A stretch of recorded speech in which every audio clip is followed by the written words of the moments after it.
Hello and welcome everyone. आज का जो टॉपिक है वो इंटरेस्टिंग बहुत है क्योंकि आज आप सीखने वाले हैं परफेक्ट कंटिन्यूअस टेंस। इस टेंस में जो सेंटेंसेस यूज़ होते हैं वो कुछ ऐसे सेंटेंसेस होते हैं जैसे कि आप कहते हैं कि वह 2 घंटे से खेल रहा है, या फिर पास्ट में जाएं तो हम बोलेंगे वह 2 घंटे से खेल रहा था। फिर अगर हम फ्यूचर में जाएं तो बोलेंगे वह 2 घंटे से खेल रहा होगा। तो ऐसे सेंटेंसेस जिसमें टाइम का जिक्र हो हम इस कैटेगरी में रखते हैं, और इन्हें समझने के लिए आपको प्रैक्टिस करने की बहुत ज़्यादा ज़रूरत है क्योंकि प्रैक्टिस से ही आप इन सेंटेंसेस को आसानी से बोल पाएंगे। तो सबसे पहले हम प्रेजेंट परफेक्ट कंटिन्यूअस को समझेंगे, जिसमें मैंने कहा कि वह 2 घंटे से खेल रहा है।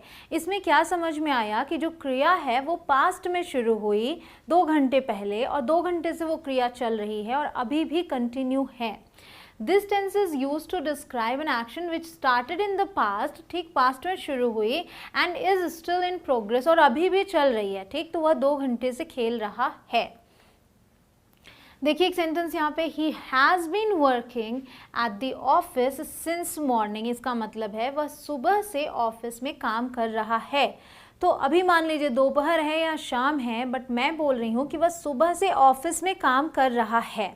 तो यहाँ पर हमने क्या यूज़ किया, हैज़ बीन, और फिर यूज़ किया हमने वर्किंग, ठीक। मैं आपको ये बताती हूँ कि इसे आपको समझना कैसे, क्या यूज़ करना है। और साथ ही साथ आपको दिख रहा है कि एक वर्ड यूज़ हुआ है सिंस, जो कि हमने यूज़ किया सुबह से बोलने के लिए, सिंस मॉर्निंग, ठीक है। एक और एग्जाम्पल देखते हैं, the child has been crying for half an hour, मतलब बच्चा आधे घंटे से रो रहा है। So the child has been use किया हमने, फिर हमने क्राइंग यूज़ किया, और फिर हमने आधे घंटे से बोलने के लिए फॉर का यूज़ किया। पीछे हमने सिंस का यूज़ किया था, यहाँ हमने फॉर का यूज़ किया। तो ये समझ में आया कि जब हम समय की बात कर रहे हैं तो कितने समय से इसका जब जिक्र कर रहे हैं तो वहाँ से के लिए फॉर और सिंस का यूज़ कर रहे हैं, ठीक। तो जो स्ट्रक्चर है वो क्या है कि आपने सबसे पहले सब्जेक्ट यूज़ कर लिया जिसके बारे में बात हो रही है, फिर हैज़ या फिर हैव यूज़ करते हैं। ये आपको पता ही है कि हैज़ आपको किसके साथ यूज़ करना है, हैव किसके साथ यूज़ करना है।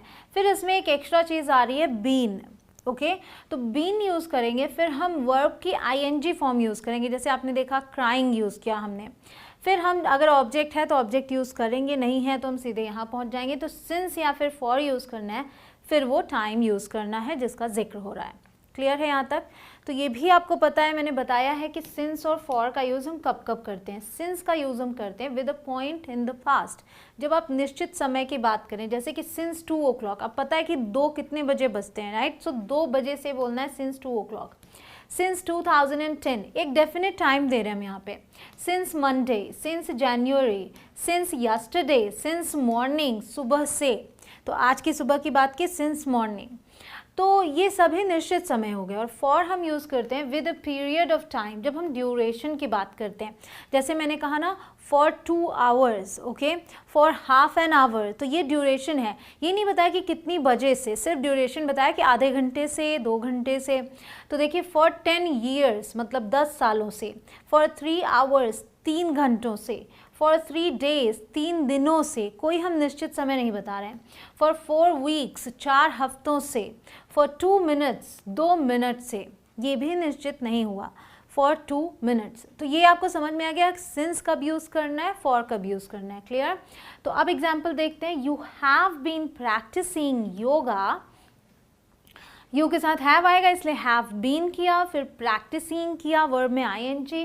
देन हमने बोला जो ऑब्जेक्ट है योगा हो गया, फिर हमने बोलना था सुबह से, तो सिंस मॉर्निंग, क्योंकि मॉर्निंग के साथ हम सिंस लगाते हैं। सो आप सुबह से योगा का अभ्यास कर रहे हैं। You have been practising yoga since morning. Clear? अब है she has been dealing with you for ages. For ages मतलब बहुत लंबा समय जब हो जाता है, ऐसा नहीं, मतलब अगर हम वर्ड फॉर वर्ड ट्रांसलेट करें तो ऑफकोर्स कह सकते हैं युगों से, बट फॉर एजेस की बात करूँ तो जैसे काफ़ी लंबा टाइम हो गया, आप किसी से हर हफ्ते मिल रहे हैं और फिर अचानक से आप उससे 6 महीने बाद मिले, तो भी आप फॉर एजेस का जिक्र कर सकते हो। और किसी से आप 6 महीने 1 साल में मिलते हैं और फिर आप उससे 5 साल बाद मिले, तो भी आप फॉर एजेस बोल सकते हैं। मतलब जो यूजुअल ड्यूरेशन है आप लोगों के मिलने की या कोई भी चीज़ घटित होने की, अगर उससे लंबा वक्त लगता है तो फॉर एजेस हम बोल सकते हैं। So she has been dealing with you for ages, काफ़ी लंबे समय से। You have been disturbing us for 2 hours, आप 2 घंटे से हमें डिस्टर्ब कर रहे हैं। The price of petrol has been going down since last April, तो पिछले अप्रैल से जो पेट्रोल की कीमत है वो नीचे जा रही है। Our neighbors have been making a noise all day, यहाँ पर जब हमने all day बोला तो यहाँ हम for या फिर since किसी का यूज़ नहीं कर रहे हैं, तो ज़रूरी नहीं है कि सब के साथ आप since या for लगाना ही आपने, आप ऐसे भी चीज़ें यूज़ करते हैं। all day और all day long, all night और all night long आप ऐसे यूज़ कर सकते हैं। So our neighbors have been making a noise, शोर मचा रहे हैं पूरे दिन से। तो अब यूसेज देख लेते हैं हम कहाँ कहाँ करते हैं। टू एक्सप्रेस एन एक्शन, ठीक, एक ऐसी क्रिया एक्सप्रेस करने के लिए which began in the past, जो कि पास्ट में शुरू हुई थी, is in progress at the time of speaking, बोलते समय वो प्रोग्रेस में है, and will extend into the future, ठीक, वो फ्यूचर में भी एक्सटेंड करेगी, आगे भी हो सकती है, वो क्रिया होती रहेगी, ठीक है।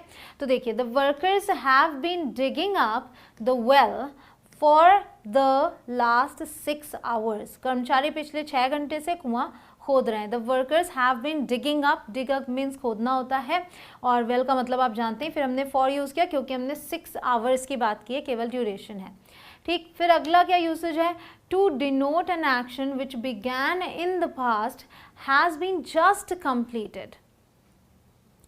ओके, तो अभी अभी जो खत्म हुआ है, मतलब पास्ट में शुरू और अभी अभी कंप्लीट हुआ है, but it's result still is in the present, लेकिन उसका जो रिजल्ट है वो प्रेजेंट में है, तो कहीं ना कहीं वो प्रेजेंट से रिलेट कर ही रहा है, तो हम इसका यूज़ करेंगे। जैसे कोई बहुत थका दिख रहा है तो आप कहते हैं, मतलब काम उसने रोक दिया बट स्टिल बहुत ज़्यादा थका हुआ है, तब भी आप बोलेंगे कि ये सुबह से काम कर रहा था, बोलेंगे वैसे तो आप, फिर भी आप उसे प्रेजेंट में ही बनाएंगे क्योंकि जो रिजल्ट है वो प्रेजेंट में है। ही लुक्स अटरली एग्जॉस्टेड, मतलब बहुत ज़्यादा थका हुआ, because he has been working since early morning, वो बहुत ही सुबह से, अर्ली मॉर्निंग बहुत ही सुबह से काम कर रहा है। सो वह पूरी तरह से थका हुआ लग रहा है क्योंकि वह सुबह से ही काम कर रहा है, तो रिजल्ट प्रेजेंट में है, तो हमने इस तरीके से यूज़ किया। To indicate an action which begins with how long or since when. So how long से जो actions हम शुरू करते हैं, जैसे पूछते हैं, सवाल पूछते हैं how long से, तो वो भी ऐसे ही बनते हैं क्योंकि कहीं ना कहीं आप क्या पूछ रहे हैं, ड्यूरेशन ही तो पूछ रहे हैं कि कब से कोई काम हो रहा है। तो ये भी बता दो, आप how long पूछें या for how long पूछें, दोनों ही सही होते हैं, इसीलिए ब्रैकेट में है, आप दोनों में से कोई भी यूज़ कर सकते हैं। How long have you been into teaching, आप कितने समय से अध्यापन में हैं, मतलब आप पढ़ाने का काम कर रहे हैं, तो कितने समय से, how long have you been. How long have you been playing the guitar, आप कब से गिटार बजा रहे हैं। अब ये हो गया कि मतलब कब से बजा रहे हैं, तो आंसर आ गया आपका 5 years, ठीक, 5 साल से, जवाब है 5 years। अब आते हैं हम पास्ट परफेक्ट कंटिन्यूअस टेंस में, मतलब अभी तक हम प्रेजेंट की बात कर रहे थे, कोई काम पास्ट में शुरू हुई थी, अभी तक चल रही थी और अभी चल रही है और आगे भी हो सकती है कि होती रहे, और या फिर अभी अभी जस्ट कंप्लीट हुई है, तो हम उसके लिए इस तरीके से सेंटेंसेस बनाते हैं, हैज़ बीन, हैव बीन, फिर उसके बाद प्लेइंग, रिसाइटिंग और जो भी वर्ब्स आप यूज़ करें। जब हम पास्ट में आएंगे तो इसको ये समझिए कि पास्ट के किसी पॉइंट पर, लाइक अगर मैं बात कर रही हूँ अभी आपसे 2 दिन पहले की, ठीक है, और उस समय तक कोई काम उससे भी पहले शुरू हुआ था और हो रहा था, मतलब कोई काम, अगर मैं एक बार बनाऊँ आपके लिए, तो ये हमारा है प्रेजेंट, ये फ्यूचर, ये है पास्ट, ठीक है। अब पास्ट तो यहाँ से यहाँ तक है, मान लीजिए मैं इस दिन की बात कर रही हूँ, तो इससे पहले कोई काम यहाँ से शुरू हुआ था और यहाँ तक कंटिन्यू है, ठीक, तो उस टाइम पर वो काम कंटिन्यू था, तो हम उसे पास्ट परफेक्ट कंटिन्यूस समझ लेते हैं, और वहाँ पर हम क्या करते हैं कि पहले तो आपको हैज़ हैव का ध्यान रखना था, अभी सीधे आप हैड लगा देंगे, सो हैड बीन कर देंगे और बाकी रूल्स वैसे ही रहेंगे।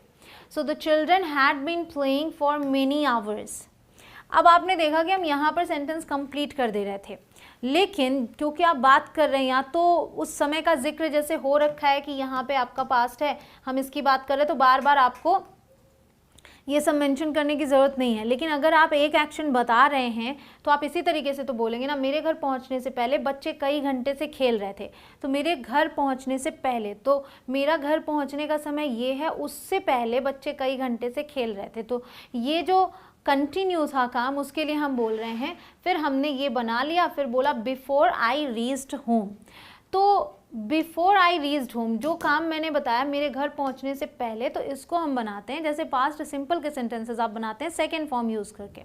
इसी बात का आपको ध्यान रखना है। तो यहाँ पर हम दो टाइम एक साथ बता रहे हैं, दो समय को हम एक साथ जोड़ रहे हैं, तो दो स्ट्रक्चर्स आप फॉलो करेंगे, एक तो ये हैड बीन वाला और दूसरा सेकेंड फॉर्म वाला। ठीक है, अब देखिए example, it had been raining since morning, सुबह से बारिश हो रही थी। When we decided to return home, जब हमने घर लौटने का निर्णय लिया। When we decided हो गया यहाँ पे अब, ठीक है। अब आते हैं यहाँ पे स्ट्रक्चर देख लीजिए, तो सब्जेक्ट, फिर हैड, फिर बीन, फिर वर्ब में आईएनजी, फिर ऑब्जेक्ट है तो ऑब्जेक्ट, और सिंस फॉर यूज़ करना है, टाइम यूज़ करना है, उसके बाद जो सेंटेंस आप यूज़ कर रहे हैं लाइक बिफोर या आफ्टर, जिसका भी यूज़ करके, तो आपके लिए वहाँ पास्ट सिंपल यूज़ करना है। क्लियर है। The artist had been preparing for 3 hours before the chief guest arrived. So मुख्य अतिथि के आने से पहले, तो ये जो क्रिया है, मतलब ये कह सकते हैं जो क्रिया बाद में हो रही है उसको हम बनाते हैं पास्ट सिंपल में, तो यहाँ हमने सेकेंड फॉर्म यूज कर लिया।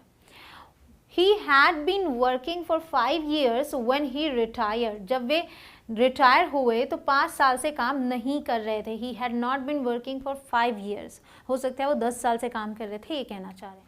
फिर अगर क्वेश्चन बनाना है तो हम आ जाएंगे यहाँ पे, हैड को सबसे पहले रख देंगे, ये तो हमेशा ही होता है, जो हेल्पिंग वर्ब होती है उससे हम पहले ले जाते हैं। So had the artist been, अब हैड और बीन को अलग रखना है, हैड बीन को शुरू में नहीं रखना। Had the artist been performing for 3 hours before the chief minister arrived, simple है। अब इनके यूसेज देखते हैं। To express an action which began before a certain moment in the past, ठीक, तो पास्ट में किसी certain moment से पहले कोई काम शुरू हुआ था, had continued up to that moment, तब तक continue रहा, और had just got over, या फिर उस टाइम पे तुरंत ही खत्म हुआ हो, complete हुआ हो, तो भी हम यही यूज़ करेंगे। Generally a time expression is used with this tense, जैसा कि आप देख रहे हैं कि एक time expression यूज़ होता है, ठीक, but not always. They had been treating us nicely for so many years all together. So had been treating us nicely for, अब क्योंकि many years है, निश्चित नहीं है, so for लगाएंगे। ओके, तो अब आते हैं हम फ्यूचर में। ये आप समझ गए कि आप पास्ट में इसे कब यूज़ कर रहे थे और कैसे यूज़ करना था। अब फ्यूचर में आएंगे तो सीधी सी बात है, बिल्कुल वैसे ही होगा फ्यूचर के किसी पॉइंट पे, ठीक है। This tense is used to express an action that will begin before a definite moment in the future, will continue up to that moment and will be in progress at that moment। फिर से एक बार बनाते हैं हम, ठीक है, इस तरीके से, ये हमारा प्रेजेंट, ये पास्ट, ये फ्यूचर। अब इस पॉइंट पे मैं कह रही हूँ कोई काम, क्योंकि यहाँ से यहाँ तक पूरा फ्यूचर ही है, यहाँ से कोई काम शुरू होगा और यहाँ तक कंटिन्यू रहेगा। तो जब हम इस समय की बात करेंगे तो हम इसी तरीके से सेंटेंस बनाएंगे। अब यहाँ पर क्या हो जाएगा कि विल हैव बीन का आप यूज़ करेंगे। मैंने आपको बताया ही है कि शैल और विल में आप विल प्रेफर करें, सबके साथ यूज़ होता है, कन्फ्यूज़न नहीं रहेगी। बाय नेक्स्ट वीक, यहाँ पर अक्सर ऐसे वर्ड्स आएंगे फ्यूचर की बात करने के लिए, बाय नेक्स्ट वीक मतलब अगले हफ्ते तक, तो बाय का जिक्र अक्सर होता है। बाय नेक्स्ट वीक, अगले हफ्ते तक, they will have been travelling for 1 month, ठीक, वे 1 महीने से यात्रा कर रहे होंगे। इसका मतलब है कि अभी अगर हम इस चीज़ को समझ पाएँ तो ऐसे समझ पाएंगे कि अभी 3 हफ्ते हो चुके हैं उनको यात्रा करते हुए, बाय नेक्स्ट वीक अगले हफ्ते तक वो 1 महीने से यात्रा कर रहे होंगे, क्योंकि 1 हफ्ता और जुड़ जाएगा और 1 महीने हो जाएंगे। तो क्रिया तो अभी ही शुरू है, वो कर रहे हैं यात्रा, लेकिन अगले हफ्ते तक 1 महीने से यात्रा कर रहे होंगे, ये हम कह पाएंगे। She will have been cooking, simple है, बस will have been का ध्यान रखना है। will have been cooking at this time for 2 hours, मतलब जो अभी समय है, अगर मैं इसी मान लीजिए 2 बजे की बात कर रही हूँ तो कल 2 बजे मुझे बोलना है, तो भी मैं बोल सकती हूँ ना इस तरीके से, she will have been cooking at this time मतलब इस समय for 2 hours, ठीक। तो फ्यूचर की बात थी यहाँ पे। तो इसमें क्या है आपके साथ कि सब्जेक्ट है, फिर विल हैव बीन है, वर्ब में आईएनजी, ऑब्जेक्ट है तो ऑब्जेक्ट, और सिंस फॉरवर्ड टाइम जैसे यूज़ करते हैं। यहाँ पर भी एक एडिशनल टाइम आप यूज़ करेंगे, वो एडिशनल टाइम जो होगा वो प्रेजेंट सिंपल होगा। जैसे आप पास्ट सिंपल यूज़ कर रहे थे, वैसे यहाँ पर भी प्रेजेंट सिंपल यूज़ होगा। जब आप किसी अलग से एक इवेंट को वहाँ रखेंगे कि अच्छा ये करने पर, या जब ऐसा होगा तो ऐसा करते इतना समय हो चुका होगा and all. He will have been waiting for 30 minutes at 7 o'clock, ठीक। तो 7 बजे, वह 7 बजे 30 मिनट से इंतज़ार कर रहा होगा। He will have been waiting for 30 minutes at 7 o'clock, क्योंकि वो 6:30 बजे वहाँ पहुँच जाएगा, ये पता है आपको. She will have been teaching for 7 years when she turns 30. अब देखिए यहाँ पे हमने प्रेजेंट सिंपल यूज़ किया है ना, when she turns 30. जब वो 30 साल की होगी तो उसे पढ़ाते हुए 7 साल हो चुके होंगे या हो रहे होंगे. ठीक है, अब आते हैं कुछ और सेंटेंसेस देखते हैं. She'll have been watching TV for 2 hours by the time you arrive. ठीक, जब तक तुम आओगे, अब बोल रहे हैं जब तक तुम आओगे, बट हम यूज़ करेंगे present simple he. By the time you arrive, she'll have been watching TV for 2 hours. वो 2 घंटे से टीवी देख रही होगी, क्योंकि मान लीजिए हमें ये पता है कि जो तुम है वो तुम आएगा 7 बजे, राइट. 7 बजे वो आता है, बट वो 5 बजे से टीवी देखती है, तो हम बोल रहे हैं by the time you arrive she will have been watching TV for 2 hours, क्योंकि वो 5 से शुरू कर देगी देखना और 7 बजे तुम आओगे तो 2 घंटे हो जाएंगे. She won't have been watching TV for 2 hours by the time you arrive. Negative बनाना है तो वोंट कर लिया विल नॉट को जोड़ के. फिर आगे है will she have been watching TV for 2 hours by the time you arrive. तो अभी हमने क्या क्या क्वेश्चन बनाया, विल को पहले ले गए, विल हैव बीन को नहीं ले गए, सिर्फ विल को ले गए, हैव बीन को उसके बाद रखा. At this time next week, अगले हफ्ते, इस समय, will have been living here for 10 years. हमें यहाँ रहते 10 साल हो रहे होंगे. क्लियर. तो समझ गया एट दिस टाइम, फिर आगे आप बात को जोड़ते हैं, और या फिर बाय नेक्स्ट वीक और समथिंग लाइक दैट. तो बाय का जिक्र अक्सर होता है. अब आपके लिए एक्सरसाइज है जो कि PDF सेक्शन में आपको करनी है. आई होप कि आज की क्लास आपको बहुत पसंद आई हो. मिलती हूँ आपसे अगले लेसन में. जय हिंद.